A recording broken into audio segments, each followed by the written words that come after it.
Good evening. Welcome to This Week in Review. Tonight's stories include media release from Western Healthcare Corporation, a visit to the greenhouse, interview with the summer school coordinator. These stories, plus community events, off the rack, and more coming up after this.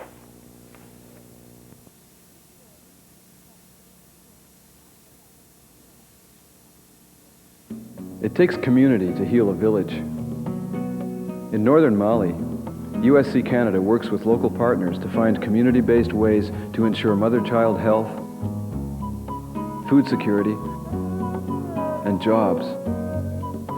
Canadian agencies are helping to renew and strengthen communities throughout the developing world. This means greater opportunities for global villagers. Canadians in partnership, finding solutions that work.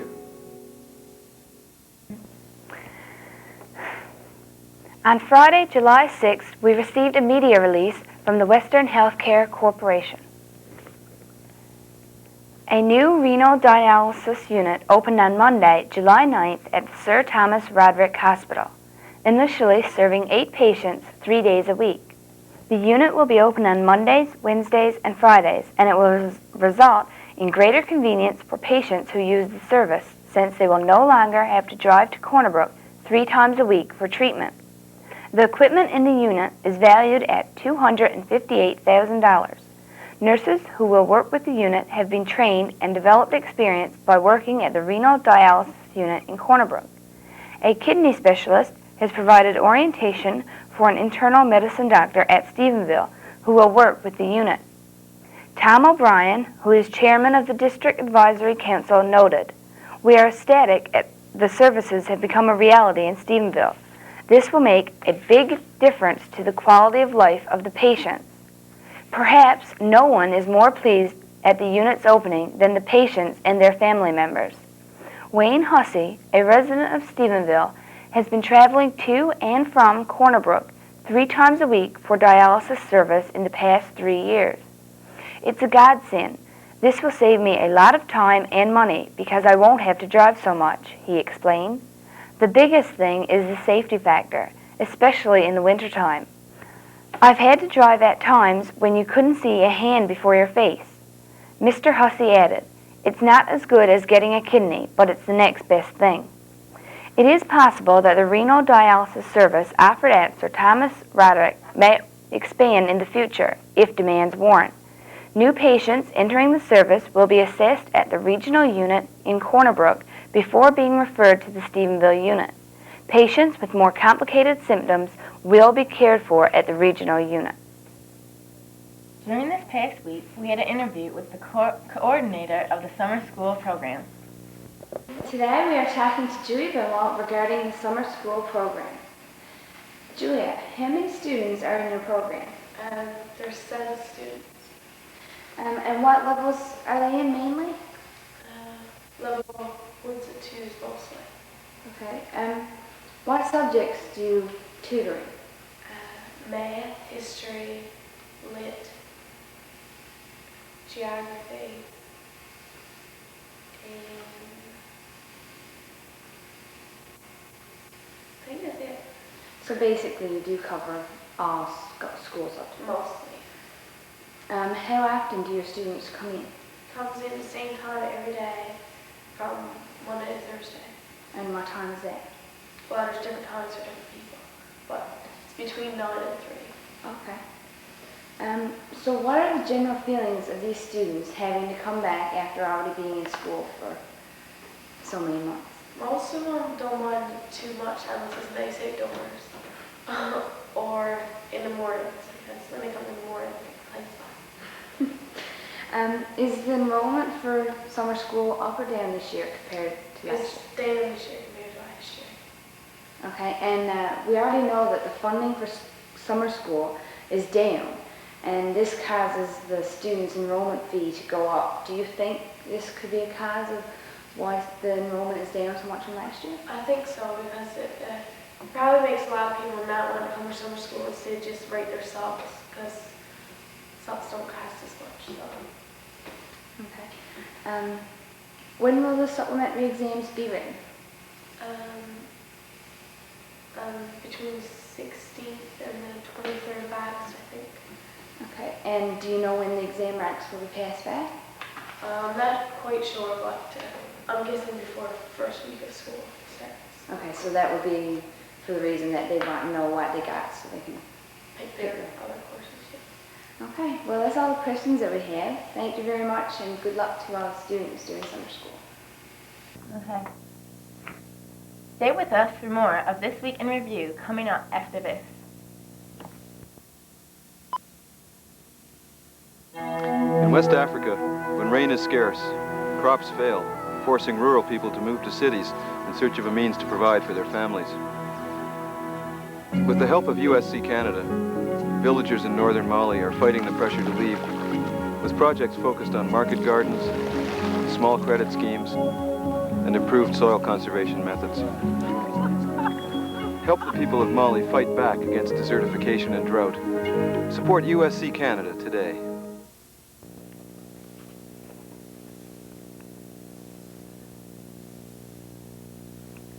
On Wednesday of this week, we visited the Coastal Growers Greenhouse.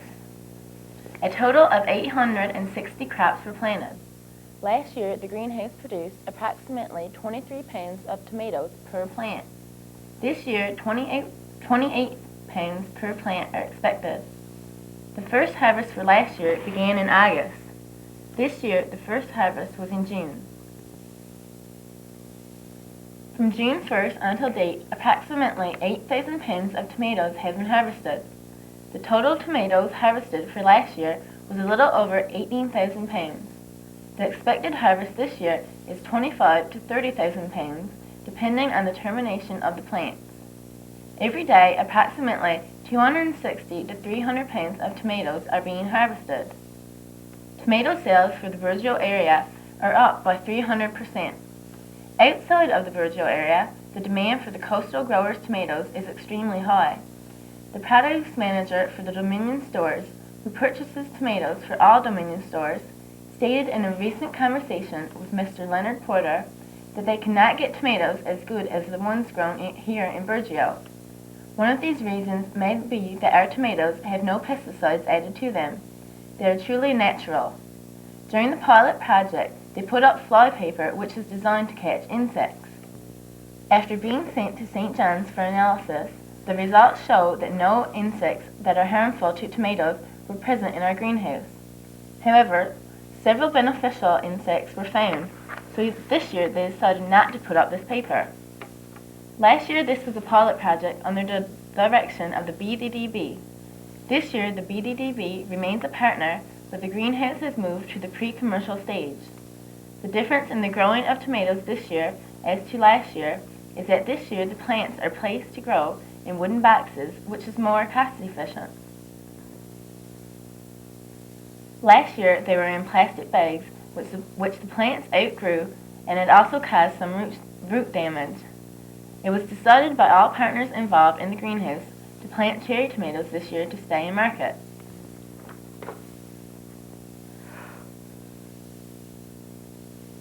These cherry tomatoes are being produced on a trial basis, but because they are such a high maintenance crop, they require frequent pruning, so the coastal growers have decided not to grow cherry tomatoes as a commercial crop. Here is a shot of Marie eating a cherry tomato right off the plant. Cherry tomato.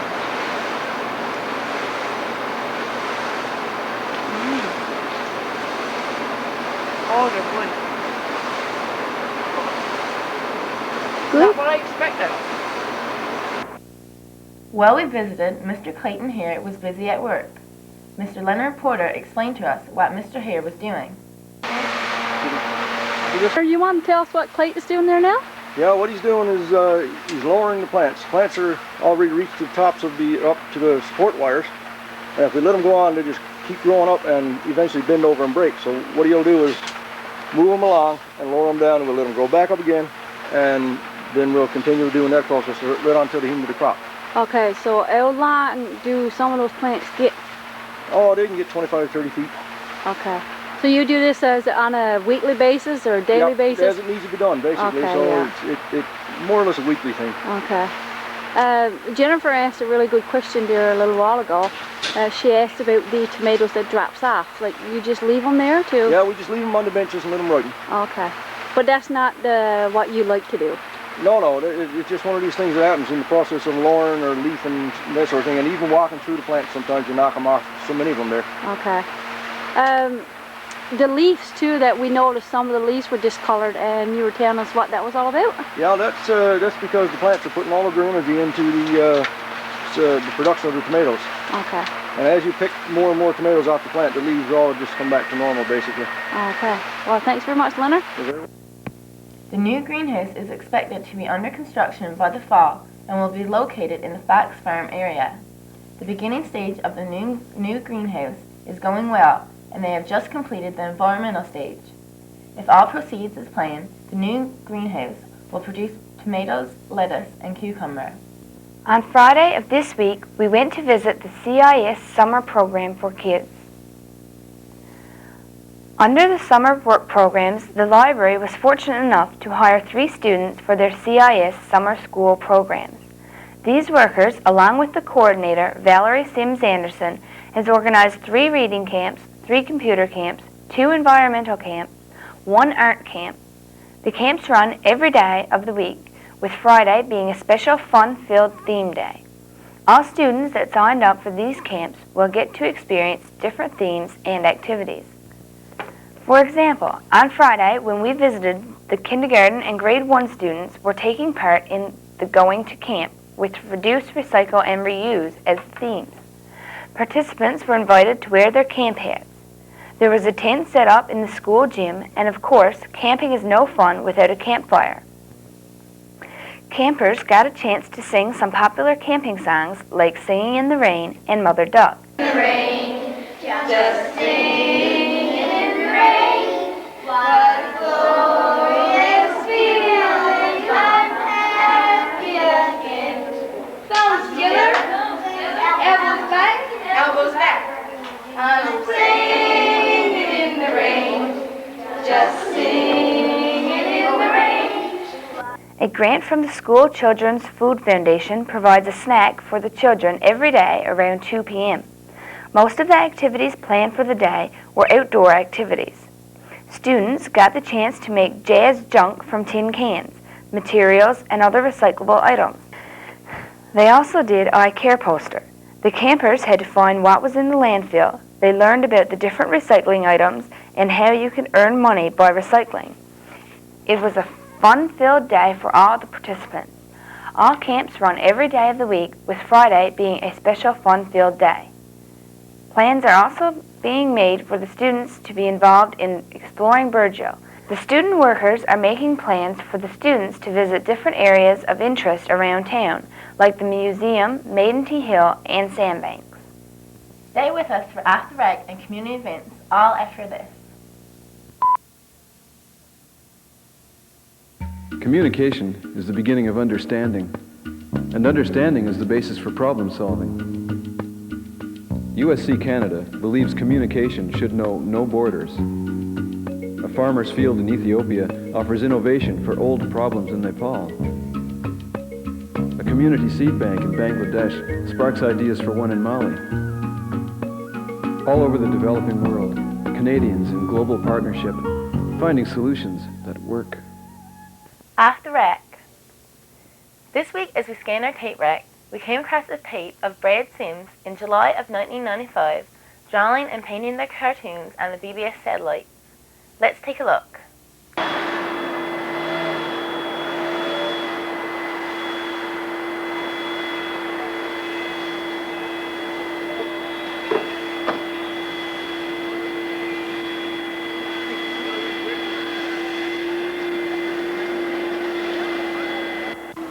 Brad Sims has been busy this past week drawing and painting cartoon characters on the satellite dishes near the BBS office.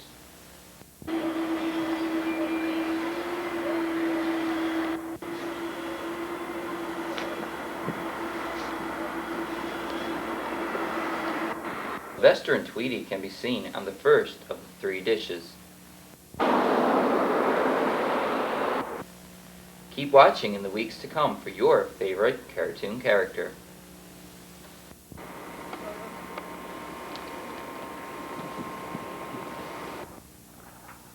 Good evening. Welcome to the community event segment of tonight's broadcast. I'm Gresham Emerson. Beach Tech needs volunteer youth and adults. So if you enjoy fun, excitement, and working with young people, we invite you to join our Vacation Volleyball experience from August 6th to August 10th. If you can give 1 hour, one morning, or one whole day or week, we can use your help. Please call Anna at 886-2158 or the Parish office at 886-2591. The LOL will be having a fish supper on Wednesday, July 25th at the Lodge. Supper starts at 5 p.m. and costs $5 for adults and $3 for children under 12. A Newfie dance will follow at 10:30 p.m. Admission is $3 per person. The Anglican Church Vestry will be selling tickets on a basket of towels. Tickets are $1 for $1 each or $3 for $2 and are available from any vestry member. If your group or organization has an upcoming event planned, we would like to help advertise it for you. Just call the BBS office by Wednesday of each week to have items included in this portion of our broadcast. That includes the community event segment for tonight's broadcast. See you next week. And we'll be here again next week for This Week in Review. For This Week in Review, I'm Dana Pink. And I'm Jennifer Marks. Good night. Good night.